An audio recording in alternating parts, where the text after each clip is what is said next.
मैं फरहान और आप देख रहे हैं इंडियन मीडिया बुक। और आज मेरे साथ शरियार भाई हैं और शरियार भाई से कुछ एक टॉपिक है आईएएस ऑफिसर के बारे में, उस पर बात करता हूँ। शरियार साहब, एक आपको याद होगा जब ममता बनर्जी जी का इलेक्शन हुआ था और उस इलेक्शन के टाइम में एक आईएएस ऑफिसर को मोदी गवर्नमेंट वापस दिल्ली बुलाना चाहती थी, लेकिन उस वक्त जो कॉरपोरेटिव फेडरेशन का एक पावर था और उस पावर की वजह से ममता बनर्जी ने उस आईएएस ऑफिसर को रोक लिया था।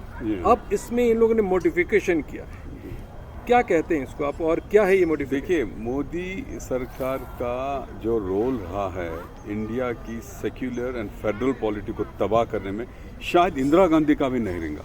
अनडिक्लेयर्ड इमरजेंसी है ये, जो कोऑपरेटिव फेडरलिज्म का स्पिरिट है। देखो, कोई भी स्टेट्स को रहने, कहीं भी रहने, आप टाइट पकड़ेंगे तो बल्कनाइजेशन हो जाएगा, दे विल ब्रेक आउट।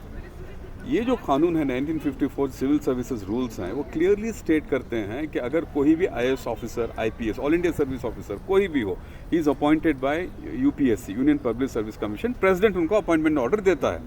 इन लोगों को, अगर मैं कर्नाटका से हूँ तो मैं सेलेक्ट हो गया तो मुझे यूपी को भी डाल सकते हैं, उत्तराखंड को भी डाल सकते हैं। उसके बाद में स्टेट मेरा कंट्रोलिंग कैडर है, state government is my controlling cadre, not the union government.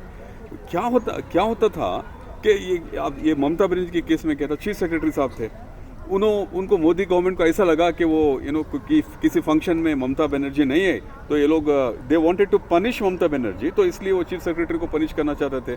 कैसे कि उसको सेंट्रल डेपुटेशन को लेके, ताकि वो उनके पास आ जाए दिल्ली को, वहाँ उसको पनिशमेंट पोस्टिंग देते थे, या ईडी को छोड़ देते थे, या सीबीआई को कुछ। इससे ममता बनर्जी होने नहीं दी, वो उसको पकड़ के रखी, क्योंकि rule 4 and 5 I think of 1954 civil services rules allow करती हैं चीफ मिनिस्टर को कि वो अपने कैडर के अलोकेट हुए आईएएस आईपीएस को पकड़ के रख सकते हैं। लेकिन वो अभी निकालना चाहते हैं उस रूल को एग्जीक्यूटिव ऑर्डर से, पार्लियामेंट्री लॉ से नहीं, एग्जीक्यूटिव ऑर्डर से उसको अमेंड करके निकाल जाना चाहते हैं, ताकि सेंटर कभी भी किसी भी सिविल सर्वेंट को, IPS, IAS, IRS, Indian forest service को, जो सेंट्रल गवर्नमेंट परसीव करती है कि उनके खिलाफ वर्क कर रहे हैं और स्टेट गवर्नमेंट के फेवर में वर्क करें, क्योंकि अगर वहाँ बीजेपी या कांग्रेस है तो उसको बुला के वहाँ पनिश कर सकते हैं, which is direct attack on the cooperative federalism of India.